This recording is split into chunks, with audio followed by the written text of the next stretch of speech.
when you go out and reach out to these different districts, how much of a range is there as far as where these districts are in the technology integration? Is it as far as you think people would expect? Is it wider? Is it narrower? I think the larger gap is cultural. I think we have done an exceptional job in North Carolina connecting all of the schools to a strong fiber optic broadband network. So they have capabilities at their local schoolhouse statewide.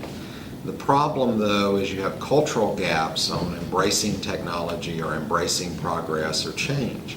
You also have political will gaps. Some people believe that, the face-to-face teaching environment and the teachers they've had in the community for many years are the only way you should learn, or the only delivery system. So we have to go in a lot of times and sort of demystify online learning and sort of say we can be a part of what you do. So I see more in the sense of cultural gaps, leadership gaps, than I do in technology gaps. What you say demystify? What are the myths that are there? What are the common misconceptions? I think folks initially think it's impersonal. I think they think that the technology somehow is gimmicky or based on gadgets versus real teaching and learning.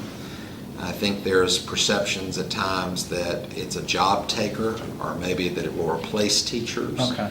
So we have to work with them with where they are in those perceptions a lot of times, and explain other peer districts, just as you mentioned, that are in different areas that look just like them, but are doing interesting things around technology integration. How do you address, with educators, to get them to really do this not just as a way to cut costs, not just as a way to fill a requirement, to get them to really think about it critically rather than, we can do this without the cost of a teacher, without the cost of, and when they're being pressed more and more to look for ways to meet that bottom line?